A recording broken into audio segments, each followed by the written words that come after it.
Hello नमस्कार दोस्तों, मैं स्वागत करती हूँ आपका अपने चैनल क्राउन क्लासेस पर। लास्ट वीडियो में हमने हड़प्पा सभ्यता के लोगों का सामाजिक जीवन देखा था। आज मैं आपको इस वीडियो में बताने वाली हूँ हड़प्पा सभ्यता के लोगों का आर्थिक जीवन कैसा था, वो क्या क्या काम किया करते थे और इन्हीं सब चीज़ों को, ठीक है, वो कैसे व्यापार करते थे, उनकी व्यापारिक जो नीतियाँ थी, गतिविधियाँ थी, क्या क्या थी और व्यापार का क्या रोल था। ठीक है, तो ये सब चीज़ें हम आज इस वीडियो में जानने वाले हैं। चलिए आगे बढ़ते हैं। हड़प्पा के लोग भलीभांति व्यापार, शिल्प, उद्योग व कृषि आदि के बारे में जानते थे। वह इन सभी कार्य क्षेत्र में पूरी तरह संलग्न थे। वह अपने देश के साथ साथ विदेशों में भी व्यापार किया करते थे। यहाँ ग्रामीण व व्यापारी दोनों ही वर्ग शामिल थे। आइए अब इनके आर्थिक क्रियाकलाप में जानते हैं विस्तार से। ठीक है, मतलब इसमें ये बोल रहा है कि जो यहाँ का हड़प्पा सभ्यता के जो लोग थे वो दो पार्टों में डिवाइडेड थे, एक ग्रामीण क्षेत्रों में और एक व्यापारी वर्ग में। आज भी हमारी जो सभ्यता है, आज जो हमारा समय चल रहा है, इसमें भी ऐसे ही हम जो लोगों को है दो डिवीज़न में देख सकते हैं। एक हमारे जो गाँव में रहकर खेतीबाड़ी करते हैं वो लोग, और एक यहाँ जो शहरों में रहकर जॉब और व्यवसाय वगैरह, बिजनेस वगैरह करते हैं वो लोग। ठीक है, उन्हें तो ऐसे ही उस समय में भी था।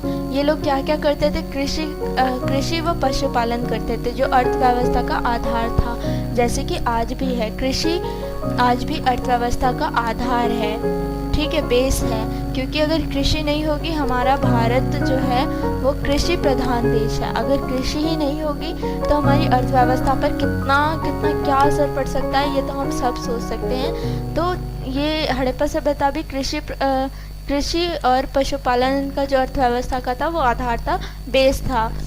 ये कृषि कैसे करते थे?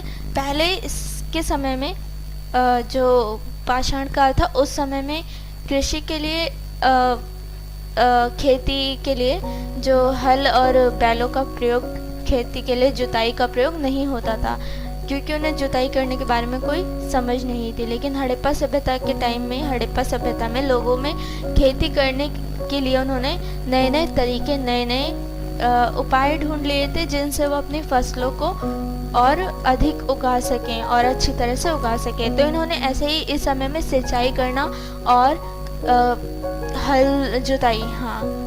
सिंचाई करना और जुताई करने के माध्यम से ये खेती करते थे।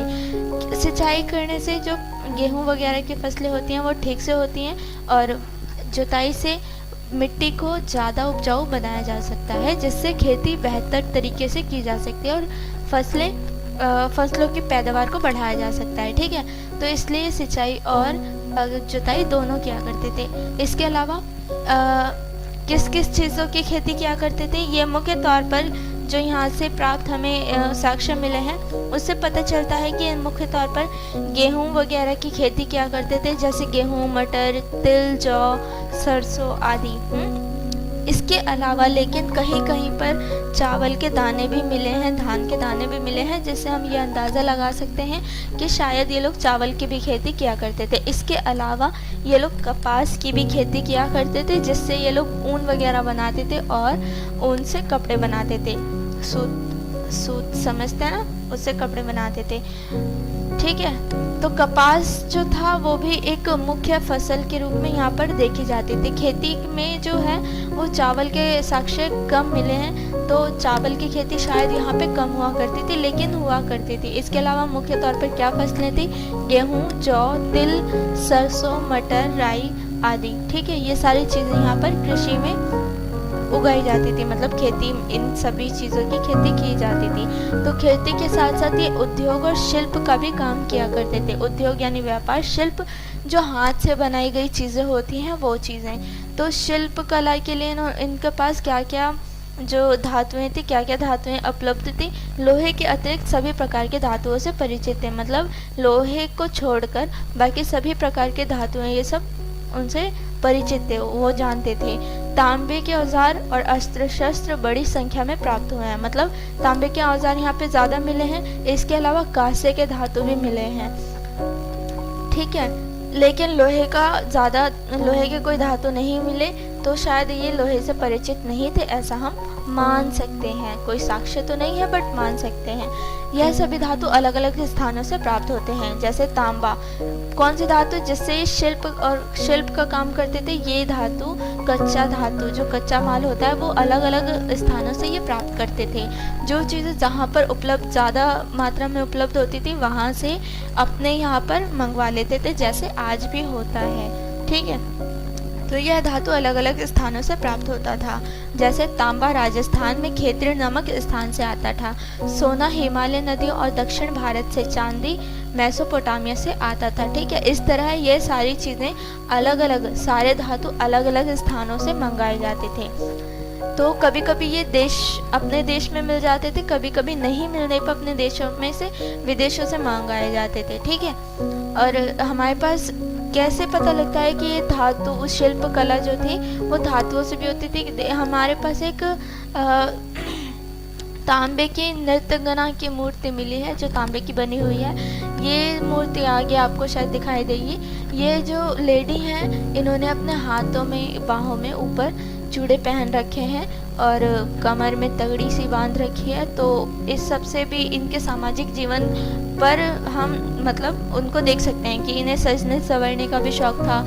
ये लोग आभूषण भी पहना करते थे। इस तरह से हम इनके छोटे छोटे डिटेल्स को देखें। यहाँ पर ये इनके आभूषण हैं, जो शिल्प उद्योगों में ये काम करते थे। ये आभूषण निम्न प्रकार के आभूषण बनाए करते थे। ठीक है, यहाँ लिखा है मन के बनाने की कला भी प्रमुख थी, यानी मन के भी ये बनाते थे प्रमुख तौर पर।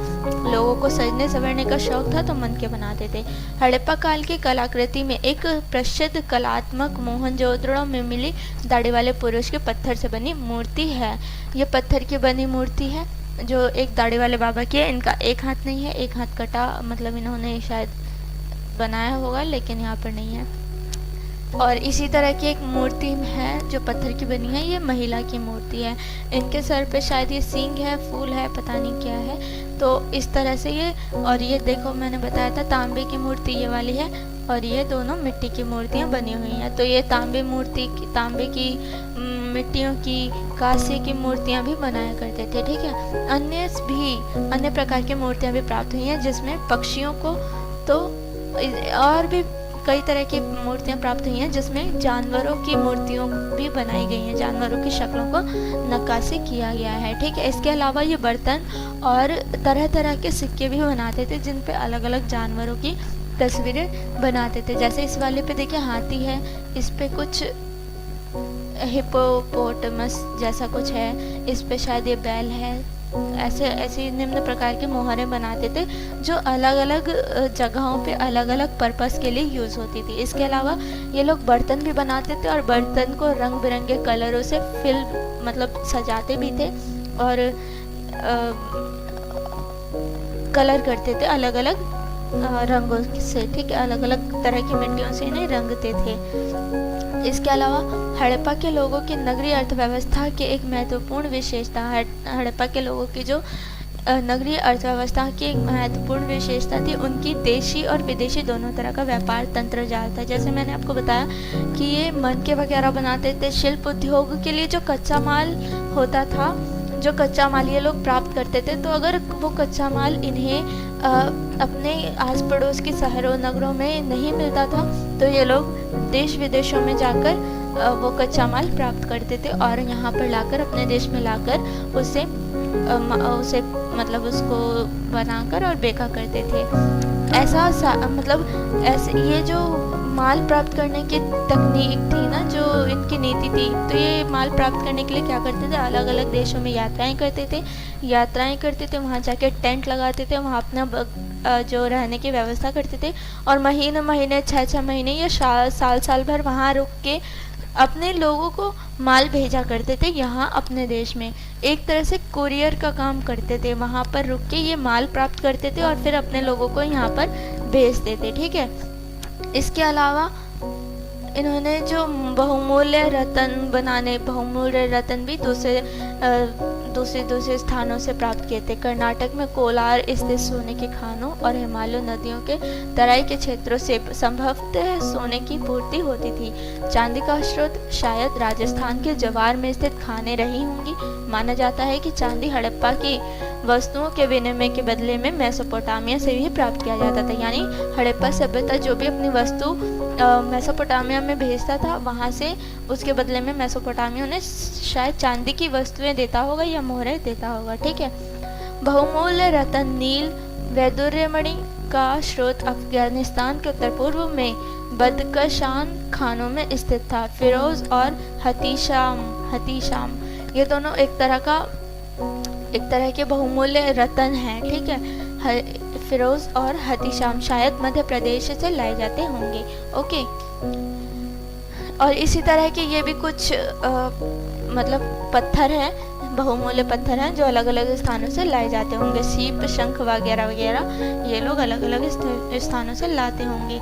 तो आप ये अगर डिटेल में पढ़ना चाहें तो पढ़ सकते हैं। वैसे इतना डीप जाने की तो ज़रूरत नहीं है, बस इतना समझ लीजिए जो भी वो लोग कच्चा माल प्राप्त करते थे अपने आसपास के क्षेत्रों पे ना उपलब्ध होने की वजह से ये कभी कभी अपने गांव को छोड़कर दूसरे गांव, शहरों और कभी कभी दूसरे देशों में भी जाकर ये लोग ये कच्चा माल प्राप्त करते थे। इस तरह से आर्थिक लेन देन बढ़ता था और व्यापारिक गतिविधियों में भी मतलब व्यापारिक गतिविधियां भी बढ़ती थी, आदान प्रदान बढ़ता था और इस तरह ये लोग विदेश और देशी व्यापार क्या करते थे। ठीक है। मेसोपोटामिया से मिले शिलालेखों में हमें हड़प्पा सभ्यता के मेसोपोटामिया के साथ संपर्क यानी उनके संपर्क के संबंध में बहुमूल्य सूचना मिलती है। वहाँ पे मेसोपोटामिया में जो शिलालेख मिले हैं उसमें ऐसे साक्ष्य मिले हैं जिससे हमें इनके हड़प्पा के और मेसोपोटामिया के व्यापारिक संबंधों के बारे में तथ्य मिलते हैं। मेसोपोटामिया से हड़प्पा को निर्यात की जाने वाली वस्तुओं में शामिल थे। उन्हीं जो शिलालेख यहाँ से मिले हैं उन्हीं शिलालेखों से हमें ये सूचना मिलती है कि हम वहाँ से क्या क्या यानी हड़प्पा सभ्यता के लोग वहाँ से क्या क्या प्राप्त करते थे। कहाँ से? मेसोपोटामिया से। तो क्या क्या प्राप्त करते थे? तैयार कपड़े, इत्र, चमड़े की वस्तुएं, चांदी और चांदी के अतिरिक्त सभी वस्तुएं नाशवान हैं क्योंकि इत्र गिर सकता है, कपड़े फट सकते हैं एक समय के बाद। तो चांदी जैसे मिल सकती है लेकिन ये सारी चीज़ें नाशवान हैं। तो हमें वहाँ से मेसोपोटामिया से क्या क्या मिला है, हड़प्पा सभ्यता क्या क्या निर्यात करता था मेसोपोटामिया से? कपड़े, इत्र, चमड़े की वस्तुएं, चांदी इत्यादि। ठीक है। वहाँ से हमें एक बुना हुआ कपड़ा भी मिला है, मतलब स्वेटर टाइप कपड़ा, बुना हुआ जानते ना, बुना हुआ कपड़ा भी मिला है जिससे ये इनके व्यापारिक गतिविधियों में वो मिलता है। क्या बोलते हैं क्या। तो आज के वीडियो में इतना काफ़ी है और मैं आशा करती हूँ कि आपको ये आर्थिक गतिविधियाँ समझ में आया होगा। हड़प्पा के लोग क्या करते थे आर्थिक गतिविधियों में?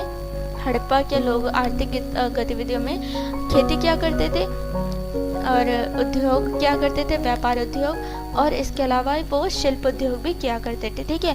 खेती किस तरह से करते थे? खेती के लिए ये लोग सिंचाई और जुताई दोनों किया करते थे। मुख्य फसलें क्या थी? गेहूं, जौ, तिल, सरसों, मटर, राई आदि, और इसके अलावा चावल व कपास की भी खेती होती थी।